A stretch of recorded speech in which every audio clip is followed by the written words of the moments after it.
The year is 1917. The Great War had swallowed the world whole, turning Europe into a battlefield of mud and blood. But as nations focused on the trenches of the West, a new and forgotten fire was about to ignite. Thousands of miles away, Vietnam, then under the harsh control of France, suddenly became the prize. Paris was desperate, pulling critical forces back home, leaving a colossal strategic vacuum in the Far East. The United States saw its opportunity. Under the secret codename Pacific Torch, Washington planned to seize the crucial southern ports, turning Indochina into a massive logistics hub.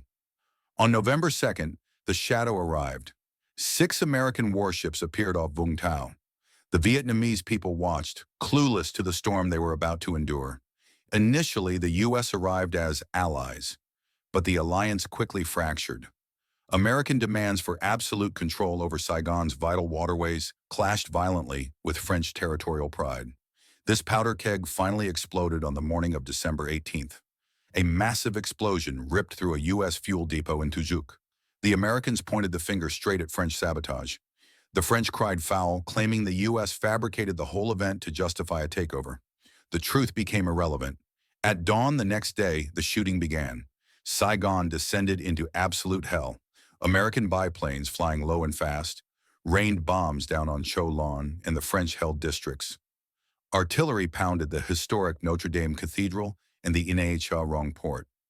This was a foreign war, fought by foreign powers, yet the soil and the blood were entirely Vietnamese. But out of the chaos, something unexpected began to stir. Witnessing the destruction of their home, Vietnamese workers, farmers, and young students secretly banded together. They cared nothing for the French or the Americans. Their only allegiance was to the soil beneath their feet. Without bombs or heavy guns, they used cunning. They sabotaged supply lines, blew up bridges, and launched fierce guerrilla attacks. They were the silent, invisible force that bled both imperial armies dry, proving that fighting a conventional war on this land was suicide. Just as quickly as it began, the nightmare ended. In November 1918, the guns of the Great War fell silent in Europe. The U.S., facing massive reconstruction efforts at home, cut its losses and immediately began to withdraw. France rushed back to reassert its control, but the damage was done.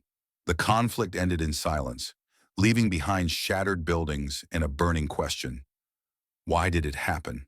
The war on Vietnamese soil may have been a footnote in World War I history, but it delivered one powerful, undeniable message that would echo for decades to come.